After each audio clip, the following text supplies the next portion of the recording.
Well, guys, the last video went so well, I'm gonna do another one. I got a taxidermist friend. He's just down the street, man. He doesn't, let me just say he don't advertise that much because he ain't got to, because he's just really a good taxidermist. But I'm gonna advertise for him. Final Feeding Taxidermy. His name's Jason Humble. Does a great job right here in Monroe, Louisiana. North Louisiana is blessed to have him. There's a lot of great taxidermists in our area, and I guess taxidermy is kind of like anything else.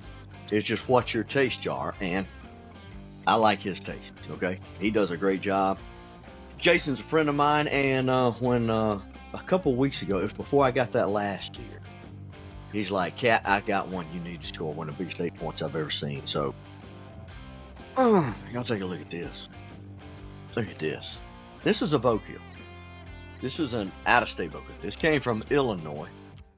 It's a 9-point, but I mean, you can see this is going to be, and this is something else we're going to talk about tonight. We're going to talk about interpretations. Okay, interpretations of the rule book. So on this one, this is going to be the brow time. Which one's going to be the typical point? What's going to be non-typical? I'm calling this one the non-typical. And you're like, what? That's no, I'm going to tell you I'm going to call it a non-typical. You see how this leans back? Let me get a little closer. Maybe y'all can see. This one here leans back. This one here folds back. And if you look a little better right through here, it really looks like it grows off of this right here. You can see a little indentation. So interpretations, when you're looking at a rack, this one's not too bad. All right.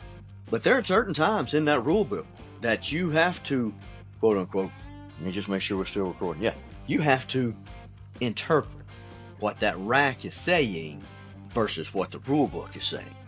You know, sometimes it could be an irregular point such as this. You have to figure out which one is the irregular point. Sometimes you can follow, like, there's a good bloodline. You can look on this main beam, and I'll show you when I measure the main beam. There's a good bloodline, runs right down the middle of that main beam. You can follow the bloodline up and figure out which one is the typical, which one is the irregular one. And you can also do this. You can see, this is another thing. You see, I don't know if you can see it, but right here on these back, the pedicles, they all run right up, just like that. So that tells me that right there runs, that's going to be, my opinion, that would be the typical point. This one here is going to be the irregular point. So I got this one dropped off. Let's get a real quick look at it. First off, you're going to need your straight edge. You're going to need your pencil. You're going to need a pen. You're going to need something to get the inside spread with, and also a tape measure. You can see how that one's curly queued up. That can wrap around circumferences or wrap around the beam to get your circumference. Right, and then you're also going to need to make your marks on your score sheet. This is your score sheet. I went ahead and showed you guys what mine looks like right now. I'm not using an official score sheet right now because I'm going to use what you guys normally would. You might not have a score sheet on the tailgate of a pickup truck. And so I'm going to let you guys look. This is how I would do it. You got your left side, you got your right side, main beams, you got your P points. That's the difference in Buckmasters and B&C and Pope and Young is they call it the G's, the time points. They call them G's, and we call them P's. Then you got your circumference, you got your irregular point, which we've already discussed, and your inside spread. Y'all hold tight. I'm gonna go get my straight edge. What am I trying to say? Good night. I'm gonna go get my straight edge. Then we'll start making some points. Y'all hold tight. All right, I'm back. I got my straight edge. You can get these. Sometimes you can use like you're at the camp. Get you a piece of cardboard that's straight. Get you something that you can kind of go around the tine right here and make your mark. I got these. These are flexible it's a little rubber ruler, and I got this from Hobby Lobby. So, and of course, all the stuff's rubbed off over here, but hey, it still serves a purpose. It still serves a purpose. All right, beautiful bow kill from Illinois right here. I'm going to make my marks on this animal, on this rack and horns. Man, it's beautiful. I did my last video, put it on YouTube Short, and I also put it on, let me just say, another platform that may soon be leaving. And they flagged that one for community violation. So it was up on that platform for a little while, and then they took it down. So I was kind of disappointed to see that, because I think this is a good informative thing for people to take a look at, and see what it is like to when you score a rack of horns. I'm gonna say horn. I'm from the South, all right? I know it ain't hollow, it's antlers, but we also call it dinner supper. So there you go. The hardest one to me to kind of halfway get right is the tooth. And it's because you have to account for the sweep in the main beam. So you really have to make sure you're not shortchanging or giving the animal more credit than what it needs. And you're giving it a good point for that tooth right here. And this is what I'm talking about. You got to deal with that curvature. Sometimes that can be a little tricky to get it just right. Out of state hunting this year, I get to score a lot of deer from out of state. A lot of guys from Louisiana, they like to go out of state. I know the destination for the last few years has been Kansas. Man, I can tell you right now, over the years, there's no telling how many Kansas deer I've scored for guys, different people in the community. And this one here came from Illinois. Sometimes you used to get a lot from Illinois, and in the last few years, it's kind of slowed down, for me anyway. And so now I've gotten. This is the second. The first one I scored from Illinois was for our contest. I told you last week about the contest we do here locally. And one of the guys locally went out of state to Illinois and got him a real nice 172. I think I have that deer at. Real beautiful deer. And so this one here, while it's not as irregular as what that deer was, this one here is probably one of the biggest 8 points I've ever had the privilege of taking a look at. I mean, this animal's impressive. So I've made my mark. I want to encourage you guys, if you score multiple racks, you know what I'm about to say. You probably will agree with this. Like, I'll probably score, I don't know, I think I tried to figure it out one time, probably close to 200 deer a year. Now, that's not how many record book deer like this I get. I get some that are like that. See, when I first made a score, a Buckmaster score, I'm like, what the heck am I going to do with this? And I made a determination that because of this deer right here, this is my granddaddy's deer. This is the biggest 7-point biggest deer he'd probably ever killed. And we went to a local contest to get it scored. My daddy and him did. Man, we were all pumped up about it. I mean, back in 2005, that was probably one of the biggest deer we'd seen in North Louisiana. And we took it to the local contest that the guys have, and Dad got the guy to come out, take a look at it, and he said, "What you want to get that scored for? It ain't gonna win nothing." And let me tell you, I took the wind out of our sail. And I always said, what I'm gonna do with this is I will never, ever poo-poo anybody's deer. If you want it scored, I don't care if it's a full point. We're gonna score it.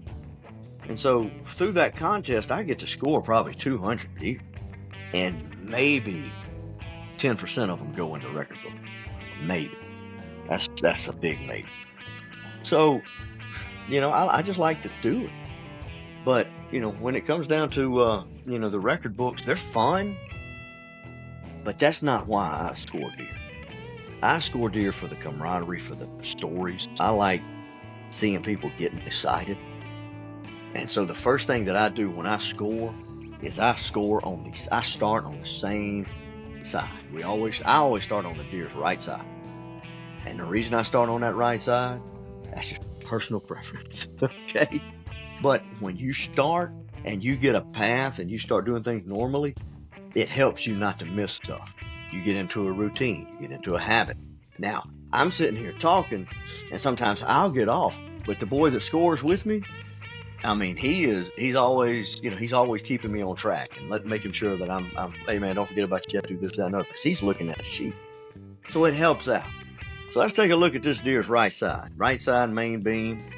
It's a good one. I keep my cable over here on my voiceover mic.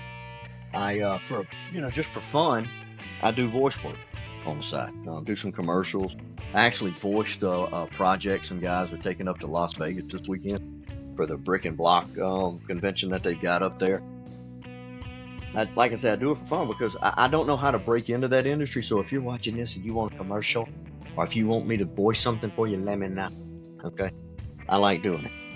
I really, really, really enjoy doing that. helping people out. I loved helping them boys out.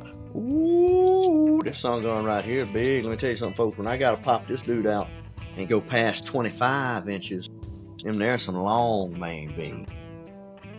Long main beam. Let's see. Right side main beam, 27 and 5/8. So I got my pen, and on that MB that you saw on that score sheet, on the right, 27 and 5/8. Again, we do them in eighths because it's really, they're just easier to add up. That's just plain simple fact. 27 and 5/8. Just back.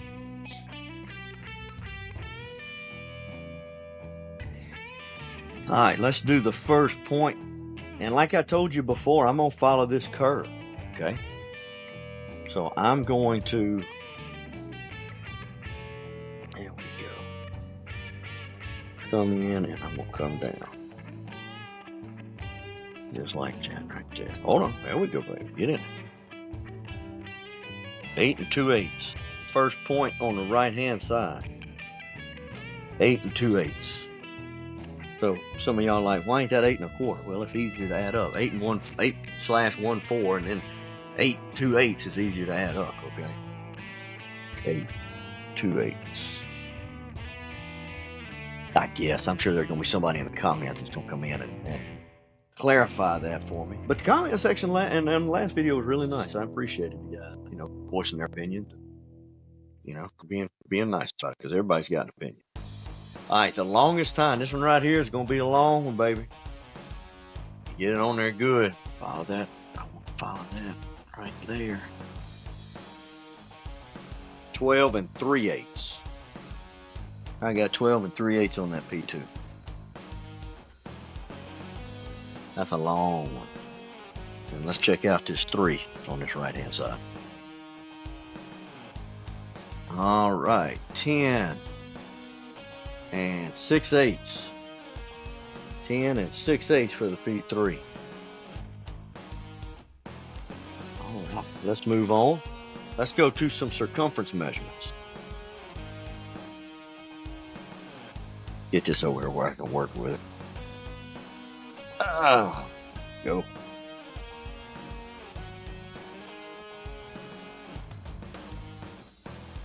Sometimes it is kind of difficult to work with some of these racks. I don't know if you've ever scored them before, but sometimes it can be a little difficult to get them where you want them, where you can work with them.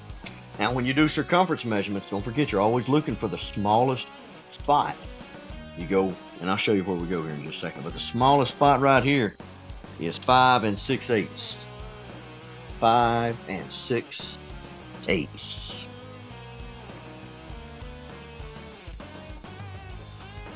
All right, next circumference measurement on this side.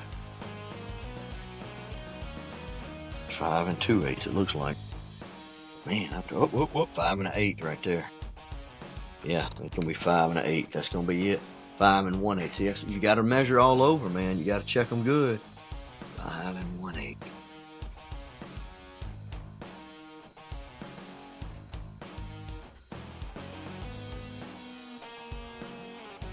And then let me get that straight out of the way so I can see. I think it's actually gonna be down here. 4 7/8. 4 7/8 on that one.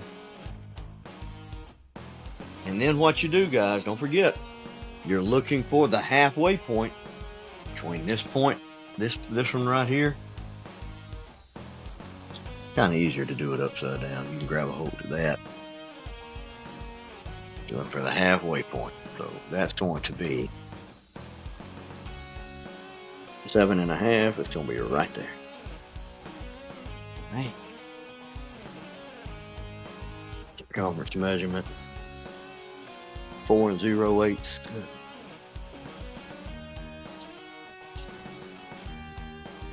And we do have an irregular point. So what I'm going to do is I'm going to measure that irregular point right now.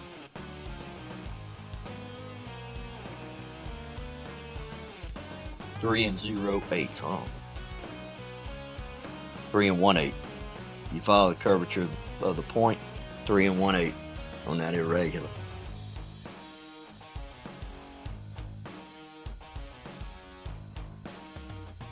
Right. Y'all hold tight. We're going to swap it over and we're going to show y'all the next side. All right, now let's measure the left-hand side. I don't know if you guys, I'm going to try to drown it out, but if you're a dog hunter, you can probably hear that pack of hounds that's running right outside my house, right here in the back.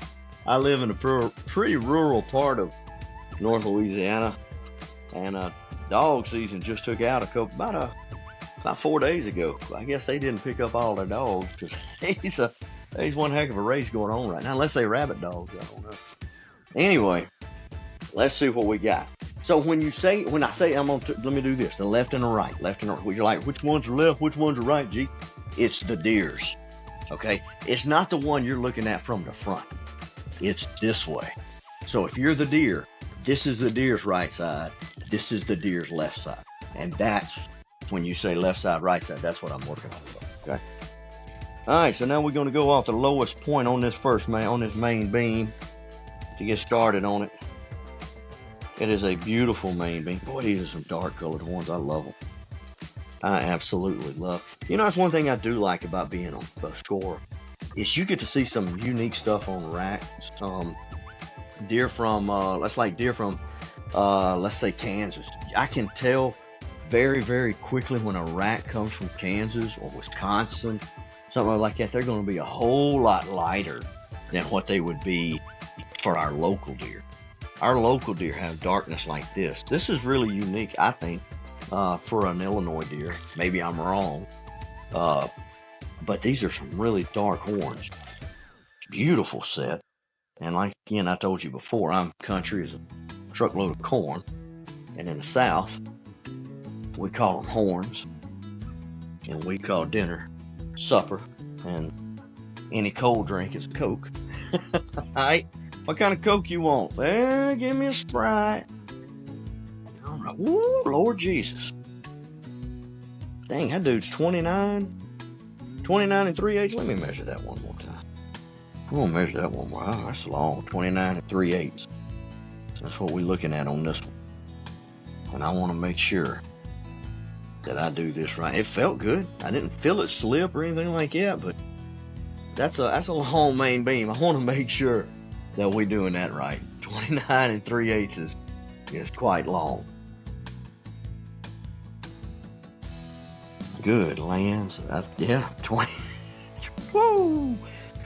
and 3/8 on the left side main beam. My God Almighty. 29 and 3/8 on the left side, and 27 and 5/8 on the right side.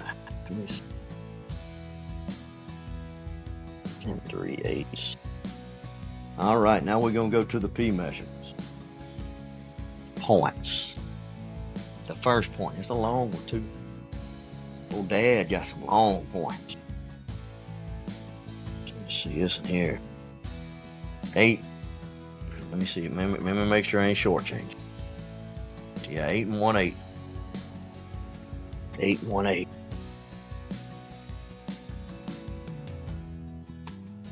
Let's measure this top one here. 2.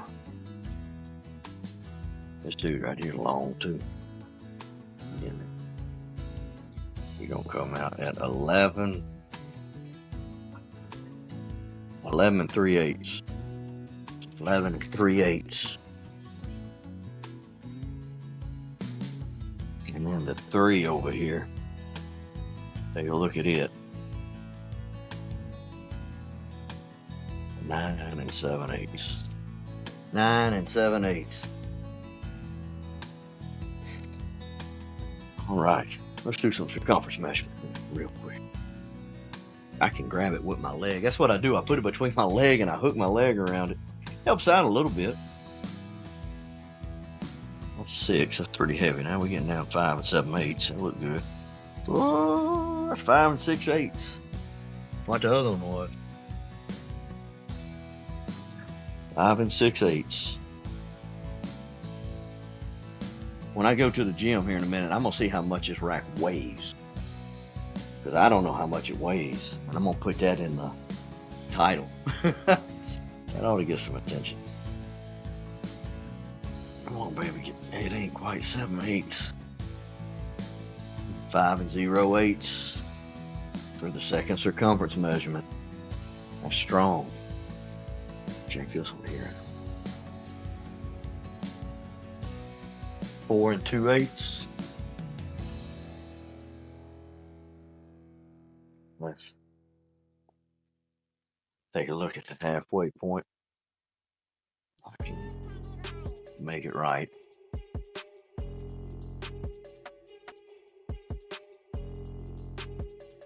It's over here, right there.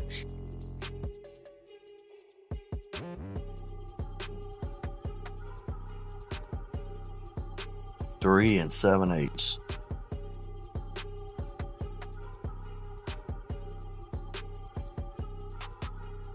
All right, so again, let's do the inside spread. Y'all guess the spread on it. Y'all guess the spread. So just to kind of give you some scale, okay?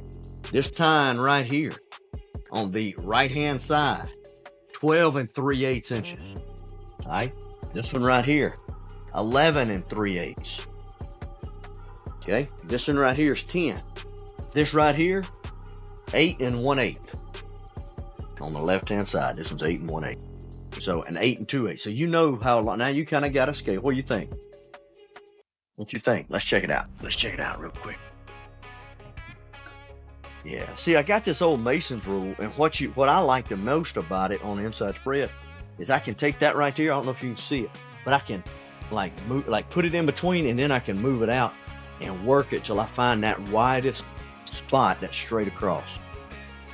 And that is a blessing. Ooh, it's longer than that. It's bigger than 19, but just a tad. It might be straight up 19. Yeah. Yeah, straight up 19.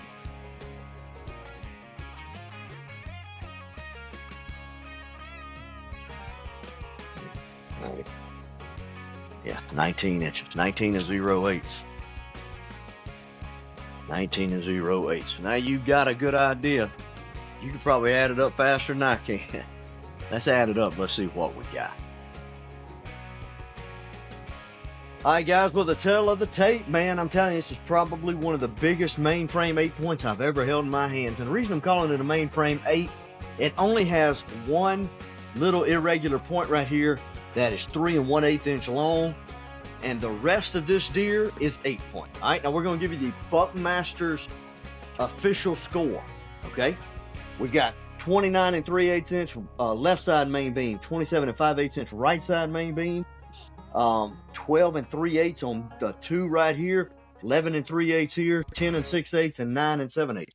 Circumference measurements. 4 of the 8 circumference measurements are over 5 inches.